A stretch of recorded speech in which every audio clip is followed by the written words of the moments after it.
Welcome back. It's Now or Never's Late Night Hotline. Ooh, now listen, Camino, you and I both grew up listening to radio, call-in shows. Oh, yeah. And I'd like to think that you and I give great advice, not only on the radio, but on television. Oh, yeah. And I love taking phone calls. You want to start? See who's out there. Absolutely. What do you want to start with? I think we got Bill. Bill from New England on line 1. Okay, Bill. Bill? Hey guys, first time, long time. I was pretty impressed with Jimmy Garoppolo. I don't know if you remember Tom getting old, but he's on his way out. We need to be on to the next quarterback. I don't know if you remember Jimmy used to play for me, so how aggressive should I be about kicking Tom out and getting Jimmy back? I'll hang up and listen.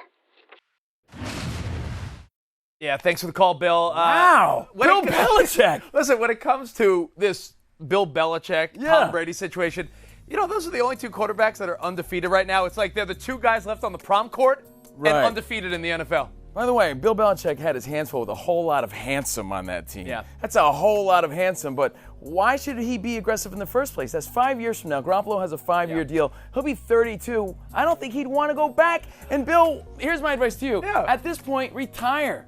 Live the rest of your life. Feed the ducks. Yeah. Stop worrying about that Well, I will stuff. say this. The Tom Brady you're seeing now is not the best Tom Brady of his career. However, Tom Brady playing at 70% of what maybe he once was is still better than most of the league. Right, but I don't think the Patriots should have their eyes set on Garoppolo anyway. Gotcha. I believe we have Dak in Dallas on line 2. Dak, you're on the show. What's up, guys? Dak Prescott here. My agent isn't picking up, so I'm calling in for some advice. After starting 3-0, me and the Cowboys have lost 2 straight games. I'm a little worried. Do you think Jerry Jones is still going to pay me? Oh, do you think Jerry's still going to pay him? Well, Dak, if you play like you played the first 3 weeks of the season, you know, he was on fire. Of If course. you play like that, you're going to get your $35-40 million. So my advice to you is to stay healthy. Stay healthy. The rumors Put up are big he left Matt Ryan level money on the table. Now here's the deal. Jerry Jones is saying this money is not changing week to week. And let's keep in mind, Dak Prescott and the Dallas Cowboys are still in first place. Yeah, you lost a couple games you shouldn't have lost. You lost you lost to New Orleans and Green Bay. 2 playoff teams. So games maybe you should have lost. But you're still a solid QB. Stay confident, and you'll get your money. You'll get paid. Yeah, I mean, Zeke got paid. Hang in there, Dak. It's going to be just fine. Producer says, I think Hector. Hey, what's up, fool? Oh, Hector It's in the me, Bay Area. Hector, how are you, bud? Nation. Hey. That's Raider Nation, fool. NFL meme says we're an undercover trash team, even though we're 3-2 with back-to-back wins outside of Oakland against potential playoff teams. What do you guys think, fools? Is this a legitimate ranking? You guys tell me, eh?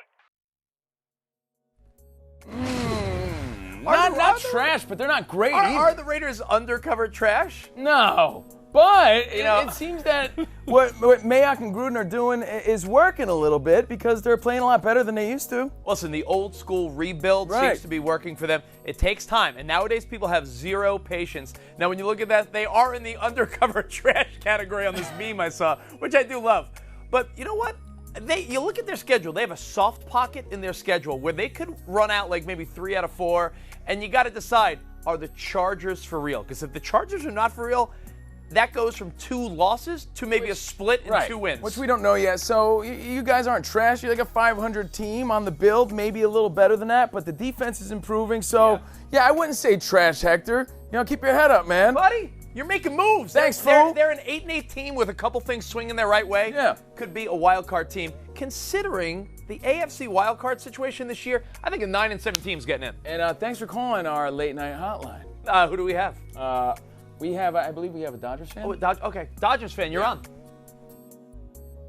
Hey, what's up, fools? It's me, Hector, again. Yeah, I like baseball too, fools. Puro LA Dodgers, SA. And when it's not Modelo time, it's playoff time, fool. We got a winner-take-all Game 5 against the Nationals at home tomorrow. What do you think? Are we chokers or champions?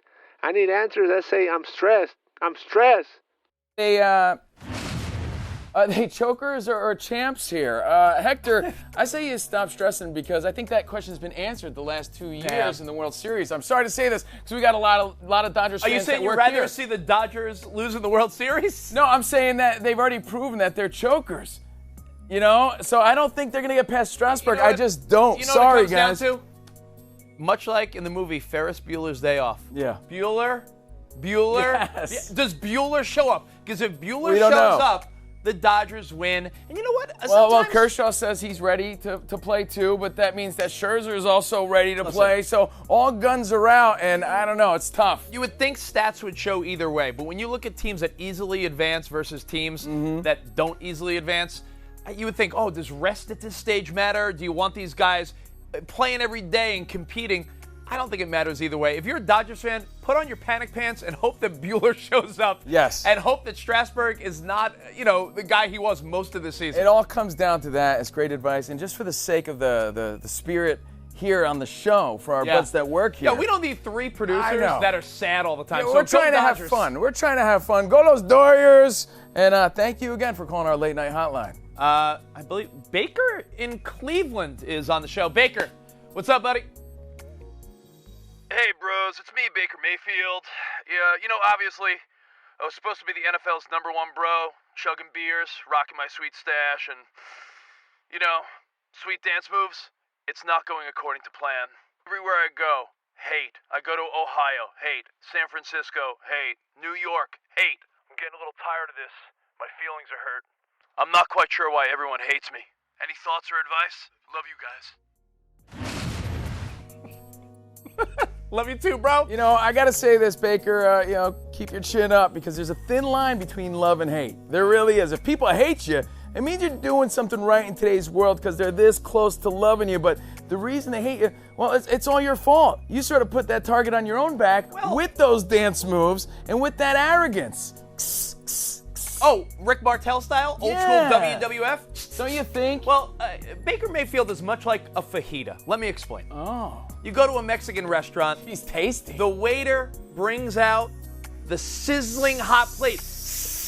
Everyone's like, oh, look, fajitas. People Everyone's look. The looking. smoke's coming off the plate. Everyone's like, ooh, fajitas. Ooh, what's that? And you know what? A lot of times, once you get it, you're like, this ain't that good. Unless the fajita lives up to what you were thinking in your head. So you're saying there's no meat in the It's in all the fajita? sizzle, no substance. Ah. So if Baker Mayfield is presenting as a fajita, Right. you better deliver. Right. You got to back it up with all those dance moves and all those antics and all those mustaches and headbands. By the That's way- the thing. You've made yourself hateable. So, take it back a little bit. Focus on the game. Right now, you're feeling down, but it'll get better, Baker. It'll get better. By the way, is the fajita analogy the best one ever used on ESPN?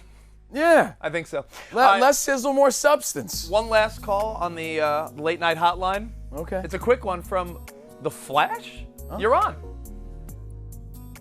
Hey guys, this is your old pal here, The Flash, fastest man on Earth. I'm a bit concerned with all this immense amount and oversaturation of superheroes in the market. Be honest. Tell me the truth. Shoot me straight. If you could choose one superpower, would you choose my superpower? The fastest man on Earth. I mean, you can't compete in the Olympics. But you can go to China, get some kung pao chicken, and you're back. I'm talking to you guys on the phone. So, interested in getting my superpower, fastest man on Earth? Love the show. You know what? Yeah. That's the fun of the late night hotline. You never know who's going to call. Never know. Wouldn't that be your secret superpower? I know The Flash was trending today. I mean, I don't think I would choose to be the fastest man. I mean, Bolt's cool and all for a human, and I don't even think he's the coolest athlete. So, sorry, Flash. What would you be superhero power? Invisible. That's just because you're a creep. Exactly. Anyone Well, that says invisible is a creep. I mean, There's yeah, no reason. you might be right about that, but Just like the meme.